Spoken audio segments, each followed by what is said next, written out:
On Point, hosted by Peter van Aartrijk. Conversations with interesting and informative experts on technology, branding, culture, social media marketing, and other great topics. Hello again, everybody. I'm Peter van Aartrijk, your host for On Point, brought to you by our good friends at Wells Media, which includes Carrier Management, Insurance Journal, and other fine publications. Our guest today is DiMarchi, the co-founder and CEO of Eventual, a startup helping carriers and homeowners predict climate-driven pricing changes. Dylan has spent much of his life thinking about weather. His experience sailing is connected to his life as an entrepreneur, so we'll get into all of that. Welcome, Dylan. Peter, glad to be here, and thanks for having me. Yeah. Well, I always like to start out by talking about the person before we get into the company and the broader issues of our industry. And I saw that you grew up in Hawaii. That's pretty cool just by itself, but also I guess that makes sense. In Hawaii, you'd be on the water. You spent decades sailing the open seas. What was that like? Hawaii is an amazing place to grow up. I was actually just there for a few days, and it reminded me how much it contrasts with New York, which is where Eventual is headquartered and where I and the team spend a lot of our time. Yeah, as you mentioned, I was a sailor and spent a bunch of time on the water. I think observing wind and water temperature and wave patterns over the decades definitely teaches you a lot about how weather is dynamic over time, whether that's a climate problem or kind of a more localized problem. It's definitely a driver of why we started to build Eventual, and certainly an underlying driver of some of the problems that we're solving at Eventual, which are insurance volatility, insurance unpredictability, and building products that make those dynamics more predictable in the long run. Yeah. So did you have any harrowing experiences out on the water? I've definitely had some masts and sails fall down. I mostly sail small boats, lasers and 420s and some small hydrofoil boats, a couple small collisions here and there, but I live to tell the tale, so nothing too crazy. Yeah. You know what's interesting about Hawaii? Maybe just I'm not a novice about all this, but I was struck by how deep the water gets, how fast it gets so deep, and then you realize these are the tallest mountains in the world when measured from the bottom of the ocean, which is what where they started.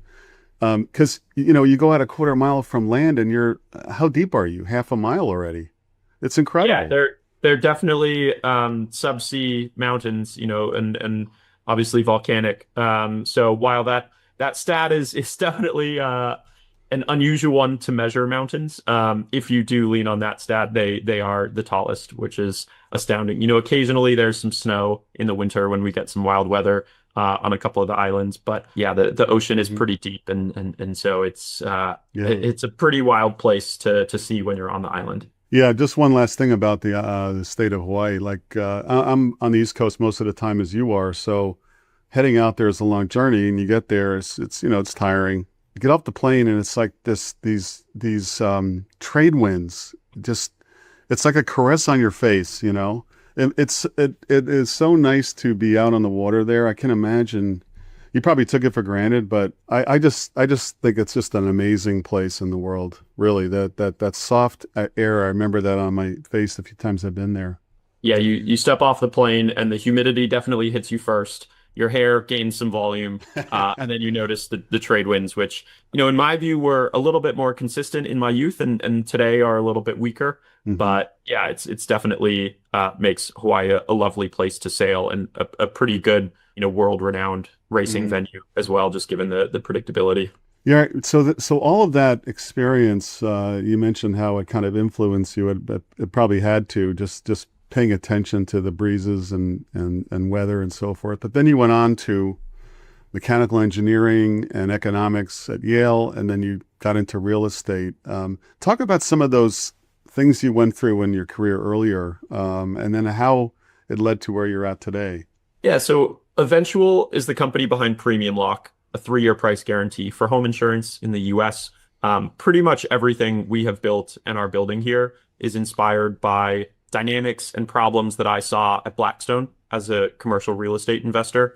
In that role, I deployed $3.5 billion across mostly rental housing, but some industrial and hotel and office buildings all over the US, and especially in the Sun Belt.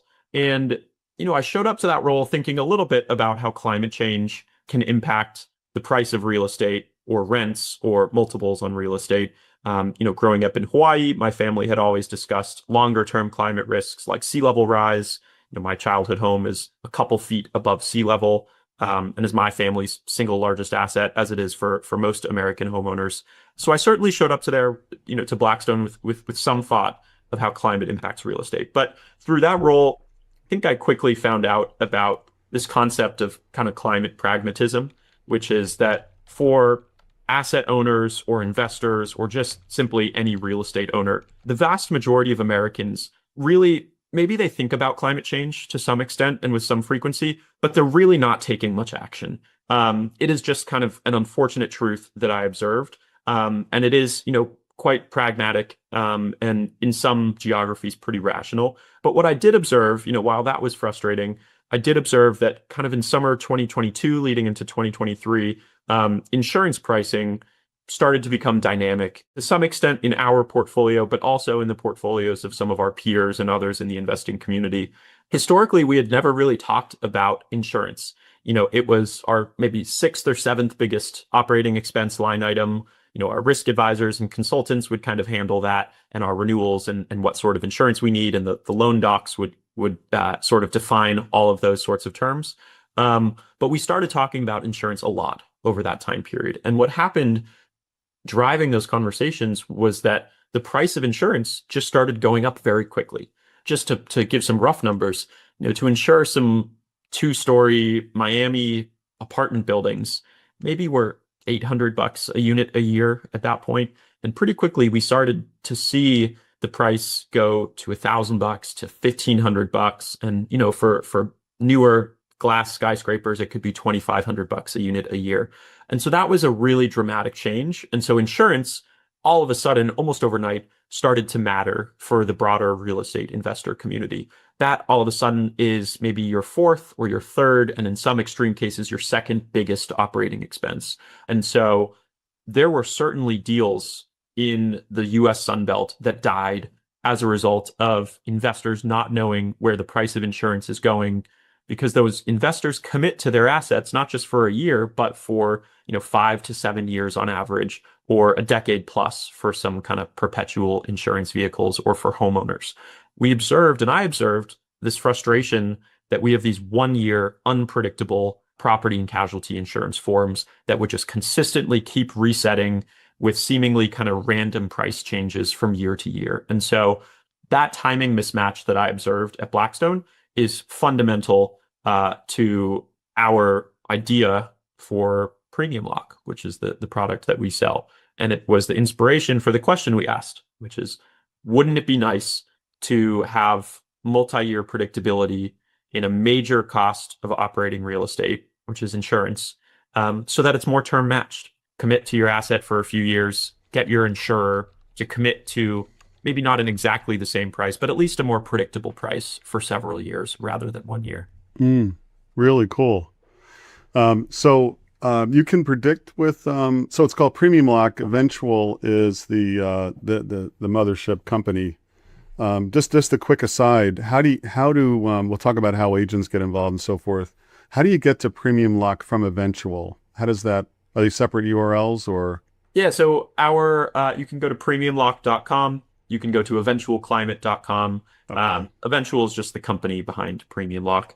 And so the product, which we're happy to get into in a minute here, is distributed by independent agents all across the US. California, Texas, Florida are core markets for us because of kind of the obvious insurance pressures in those states. But also the Northeast and the Midwest are really fast growing geographies for us as well. Yeah. Okay. Yeah, we definitely want to get into the role agents play in it. But how did you create this system where you were able to predict? Like, how does the model work? Given all the uncertainty in the world, you mentioned climate change. Yeah, that just seems to be a a continual thing. The convective storms in the Midwest. I mean, it used to be like a coastal thing. It used to be just California had earthquakes. Now they got these crazy fires. But they, certainly those states you mentioned with the coastal issues with rising, my house here in St. Pete, Florida got flooded in 24 with Hurricane Helene. So I totally get what you're saying. You can see the water's a lot higher now, and it doesn't take much of a direct hit to get the surges coming in. And so there's flood, there's wind, there's earthquake, it's fires. It's wow. How do you make this work? How Premium Lock works is that we predict for every address and for every carrier in America how much we expect those carriers to raise the price of insurance over the next 3 years. We then guarantee the accuracy of that prediction. And so Premium Lock, in essence, guarantees for an insured that the price of insurance for that specific customer will not exceed a specific price over the next 3 years. So behind the scenes, to predict the price of insurance, there are 5 or 6 main buckets of inputs that we have to predict. The first one is macroeconomic factors. So mostly that just comprises construction cost inflation. For a given homeowner in the US, carriers can change the price of insurance in 2 ways. They can change the rate online.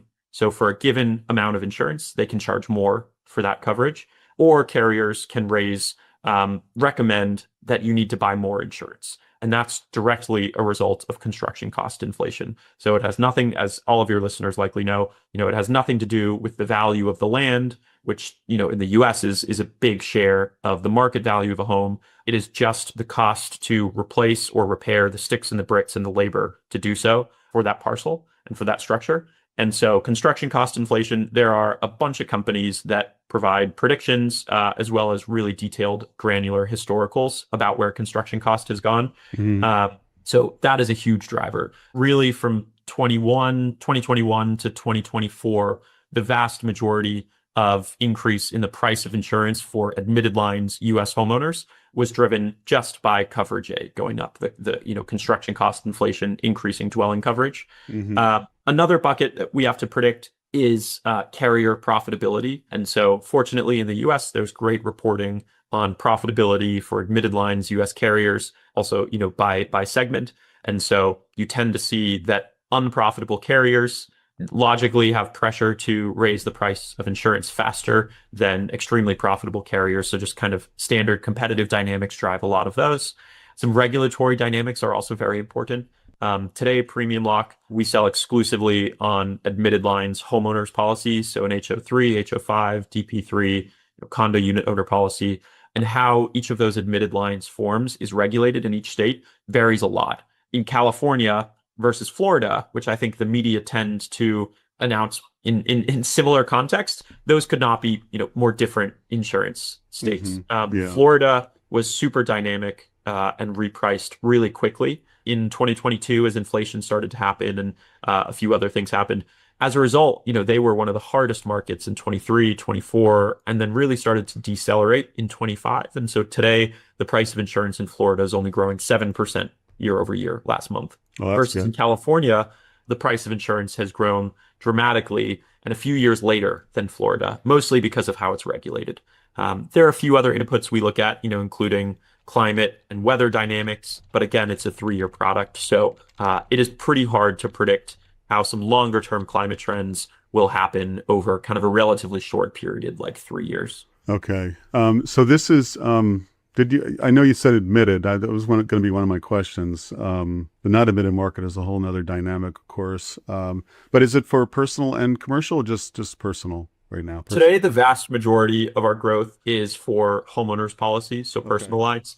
We do take a look at commercial real estate. So, our agents who are our distributors will send us a deck page and an SOV and we'll take a look at those, but it's a very small share of our business. Mm-hmm. We like homeowners just because of the consistency across forms and carriers. Our product is carrier agnostic, so insurers can take it with them from carrier to carrier during the 3-year term. And so remaining on pretty homogenous forms is pretty important to the business today. Yeah, that's good to know. I'm sure agents would appreciate that too. So let's talk about the role of agents. How do you work with them? What role do they play? So agents are our distributors. Early days, we experimented with a lot of distribution methods, as I think maybe many founders of insuretechs who come from outside of insuretech do. They think that there may be more efficient distribution direct to customer, and pretty much everyone finds out that it's really hard to acquire customers at a reasonable price unless you go through the agent channel. Insurance agents are just excellent at doing their jobs of connecting with homeowners, being trusted sources of information and products. And so we lean super heavily on that channel. Today, we have found that agents don't really view Premium Lock as, some fourth kind of supplemental product to sell after they sell the home insurance, the auto, the umbrella, and then maybe they'll sell like a deductible buy down or a premium lock or a home guarantee or warranty. That's not really how we position ourselves. Agents today are super excited about Premium Lock because it's a fantastic marketing tool to grow their core business. What we've observed is if you show an ad to a homeowner that says, hey, ABC Insurance Agency, we sell home insurance. Customers see that every day, all day, especially if they're filling out kind of lead gen sites and getting contacted by dozens of agents. But if you show an ad instead that says, ABC Insurance Agency, we sell home insurance, we also have a 3-year price guarantee for our home insurance policies. The customer overwhelmingly chooses that second ad because A, they have never really heard of a 3-year price guarantee for home insurance, and B, it's pretty self-explanatory and it makes a ton of sense to them. They think, wow, if I had a 3-year price guarantee 2 years ago, a year ago, 5 years ago, I would have saved a lot of money because they all know that the price of insurance has gone up dramatically over the last few years. And so by selling Premium Lock and making it a core part of an independent retail agent's either renewal process or just point of sale for a new homeowner policy, they tend to acquire customers at a lower price. They tend to have better conversion rate on their marketing, and they also tend to retain customers for longer. So converting a 1-year customer into a 3-year customer obviously makes the retention side of the business increase dramatically, which makes it easier to kind of have net growth rather than just churning through a low retention year. And is the price tied to the premium in some way, or is it a set fee? On average, Premium Lock customers pay us about $20 a month. Okay. It varies mostly by geography and by carrier because those are really important inputs to our prediction model. The other feature that we share in Premium Lock is this kind of payout threshold. And so for each customer, they continue to pay for insurance as usual. And then if their price of insurance exceeds a specific threshold, we will pay and reimburse them for any premiums that exceed that. And so that payout threshold, that is just literally where we predict that their price of insurance will go over 3 years. And if we're wrong, we will pay the overage. And so that is fundamentally dynamic and variable by property, even within a same city or a same state. Okay. So what's been your progress so far? How long have you been working at this, actively in the marketplace, and how many agents are involved with you, and what's been the response? We founded the business in 2023. It takes a little bit of time to get a new product like this off the ground. It's always fun being in kind of a heavily regulated, complicated sort of industry like insurance and building a net new product. Fortunately, we've been growing quite quickly, almost exclusively through the independent agent channel. Today, we have customers and distribution in, I believe, 21 states as of yesterday. Products available in all 50 states. We're doing thousands of monthly quotes, and we're really happy to see, hundreds of agencies appointed and selling this thing. So we like the growth, and I think it reflects that we're just building something that's useful for customers and something that customers have fundamentally wanted, but maybe didn't know that they wanted until they've seen the product, which is a pretty hard thing to do. And so we look at a lot of other sorts of corners of finance and insurance for inspiration. The main one is just looking at the lending universe, at mortgages. A 30-year fixed rate mortgage is a fundamentally American construct, and it adds a ton of value in a world where interest rates are pretty unpredictable. Nobody knows what rates will be in 6 months or 12 months. Like, historically, it is one of the most incorrectly predicted things of all time. And so a 30-year fixed rate mortgage gives a lot of inspiration where I can look and say, wow, it would have been lovely to have a 30-year fixed rate insurance policy that's term matched with my mortgage. Mm. That's an extreme example. And I think there are a variety of reasons why carriers should never sell that product. They would pretty much all lose money immediately or have to charge too much for customers to be willing to pay for that. Mm. But on average, a fixed rate mortgage costs a little bit more than a floating rate mortgage. And so we look at insurance and say, it would be nice to have at least a couple of years of predictability, and get more in that direction of, hey, let's have 3 years of better predictability, even though we can't quite get to 30 years. We also look abroad. Japan has had a very interesting history of multi-year insurance. They were longer duration a while ago, and today the duration has shortened up a little bit, just given how some of these long tails can be priced. But also in the US, there is some precedent. On the commercial side, there are a few carriers that for select customers will offer some multi-year policies. Some regional auto insurers have tried and to some extent successfully offered some indefinite term rate locks, which maybe timing wasn't great for a few of those guys given the environment that they entered into in like 21 and 22. But we take inspiration from all of those incumbents, and we've combined what we think are the best aspects of it for customers and also the best aspects of it for us as the sellers of this product and the pricers of the risk. Yeah. It's so interesting how as homeowners and businesses, we're paying so much for insurance. You said it with the real estate portfolio world. How much is going to all different forms of insurance. We're not even talking about life and health and all those things you need.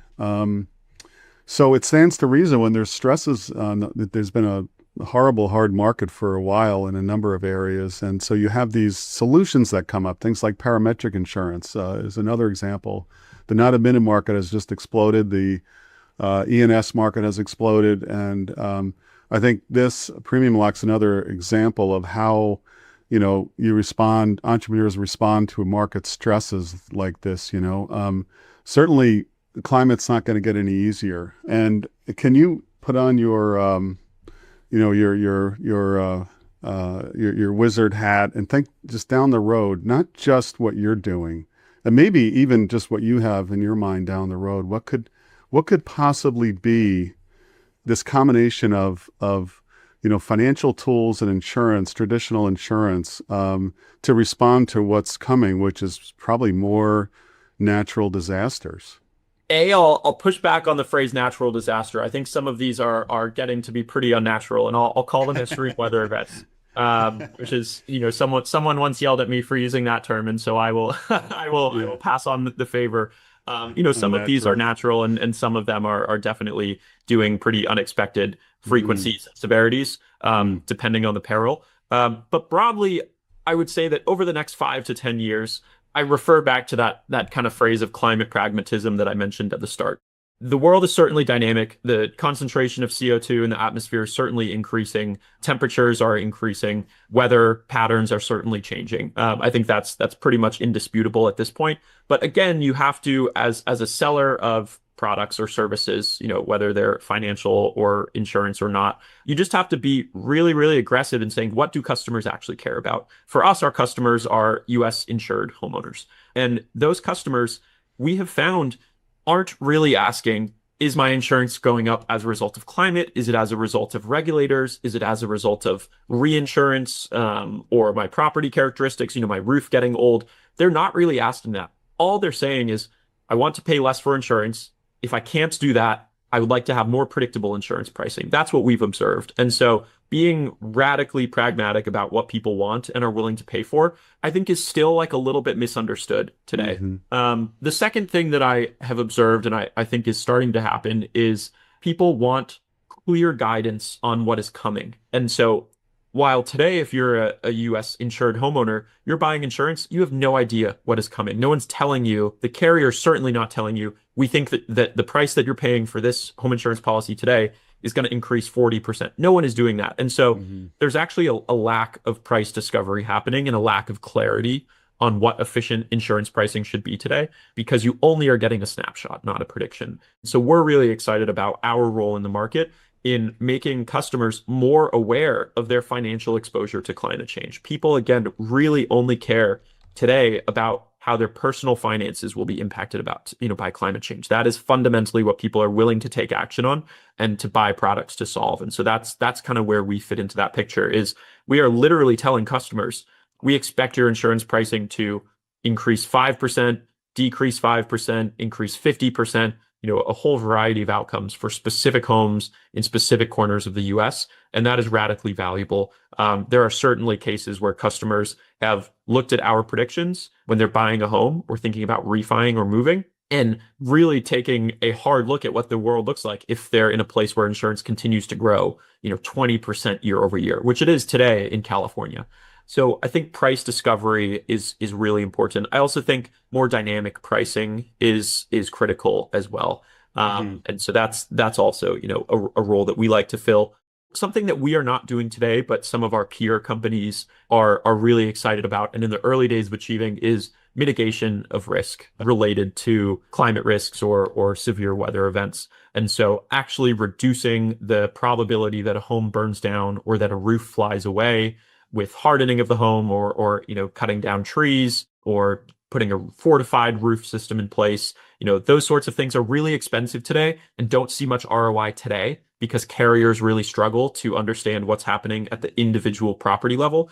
But I have hope, and I'm starting to see leading indicators that some companies are going to show real financial ROI on investing in hardening, which is inevitable and pretty important to keeping insurance more predictable and more affordable. Yeah, those are really good points, Dylan. It's kind of a shame that you didn't mention a carrier prop. Like a lot of people mistrust the insurance industry and insurance carriers. You mentioned a bunch of dynamics that go into pricing. It is kind of a crapshoot for the underwriters and the actuaries without more data that things that you're looking at. But frankly, there's a lot of mistrust, so people feel like it's all just a money grab. And all the news media coverage, and it's been a year now since the fires in California, it just seems to be blasting the insurance industry for cutting and running. And I always say, guys, if this was so profitable for the carriers, why wouldn't they stay? Why wouldn't they stay in Florida? Why wouldn't they write coastal property? If they can generate so much premium, it's just odd. But I think you're right, that education piece. I've had a number of insuretech entrepreneurs like yourself on this podcast. They've talked about the mitigation of risk, like you said, and you're taking a different swing at it. But hopefully, the education piece that we're all kind of in this together. It's not. Carriers need to make money. What is reasonable profit? But man, there's just a lot of mistrust all around. There is. As a former insurance outsider who is now an insurance insider, I think that insurance really gets a bad rep when you toss it into the bucket of kind of the finance community or other communities, which is really unfortunate because once you're inside the insurance community, you see that home insurance and P&C in the US is an extremely competitive, pretty non-differentiated business from the carrier perspective. Like it's really hard to compete and make money in that business. Like I think it would be on the education piece, I think it would be extremely helpful if, especially in California, some of these extremely large or maybe the largest market share carrier in that state publish their profitability, because in 22, 23, 24, those numbers were astoundingly scary. And I think it would help build a lot of trust with homeowners because they would see, wow, I'm paying this in premium. I am paying not enough in premium because these carriers are losing a lot of money. Obviously, there's, in California is an extreme case. It's pretty much a regulatory problem in that state. California is extremely insurable. Their price of insurance is extremely cheap today. I think California pays about 50 cents of rate online to insure $100 of real estate versus you look at Louisiana, Florida, they're paying 100, maybe 130 cents of rate online to insure $100 of real estate. So California has plenty of room for price to get more expensive. Prices of insurance should go up because carriers need to have reasonable profits to continue writing. And unfortunately, there are just some, there have historically been some really challenging regulatory dynamics for those carriers to continue to write business. Fortunately, those regulators seem to understand the kind of second and third order effects of insurance unavailability, which is a critical issue in that state today and drives a lot of the excess and surplus lines volumes you see in California. And so fortunately, we're starting to see deregulation in terms of pricing, carriers allowed to raise prices in exchange for writing some more volume in high risk geographies, as well as some other recent changes to regulation. So the world is getting better. We expect carriers to start to make some reasonable profits. Some of them are making actually slightly unreasonable profits in some corners. Things are getting better, and hopefully we can communicate to the end customer that while the price of insurance going up is certainly painful in some geographies, it's really critical to making sure that those carriers can still at least operate and at least do their core job of providing payouts and claims when it's time. Yeah, yeah. Well, I mean, with 2,000 P&C companies in the U.S., at least that's the number that AM Best rates. Like, you got to think if companies are making money, even like unfair profits, that it's just a matter of time, because this industry, if nothing else, is super competitive and they hammer each other on pricing all the time. So it won't last, and we had a pretty good overall in terms of hurricanes anyway last year in the U.S., but it just, you just feel like it's a ticking time bomb with what's going on with Mother Nature. But anyway, It's a little bit the inspiration for the name of our business, eventual. Some of these climate dynamics are eventualities. I am hopeful that we can mitigate some of these risks over time, but real mitigation, removing carbon from the air, putting less carbon into the air, those things take a very long time to flow through and to be measurable. Yeah. And so some climate dynamics are eventualities. And one of those is that the price of insurance will go up. Mm-hmm. Yeah, that's great. Just, Dylan, a couple of questions, again, back to you, the human being, for a second. Do you have something, I like to ask my guests this, like something that's guiding you, a mantra or personal value or philosophy that's guided you in your career so far? Yeah, I've picked up a lot of great guidance over, my academic and my early professional careers from mentors and coworkers. A few of them, number one that I think sounds really simple, but is like kind of non-obvious, especially when you're trying to build things quickly and build big businesses, is just like, be nice. I am constantly astounded by how long relationships last, and how valuable those relationships are when you're nice. I have some friends from middle school who are now distributing premium lock, a long time later. Wow. And that's surprising. And we were, kind of friends in middle school. And now here we are. Same with college, and then, at Blackstone, and with your investors and VCs and anyone else you run into. Like the world stays pretty small. And so be nice. And I think that pays dividends, and is also just like a more fun way to live life. I also think there's, there are certain paths in life that lead to kind of the death of curiosity. And so I think remaining curious and remaining energetic about the world is like really, really critical. And so I always try to ask questions and try to deeply understand anything that confuses me. And I think a lot of good things happen when you follow that path. Yeah. And on to your first point about being nice, kindness goes a long way in a world that's just crazy right now with I'm right, you're wrong. So I like that one. I like that one very much. So as you look back, I mean, I know you got a long runway yet to go with your career, but is there any advice you might give your younger self when you're on the boat, getting off the boat, just getting out of school, those years? I think in my early career, I was probably a little self-conscious about asking for help and asking for guidance from professionals or friends who are further along in their careers.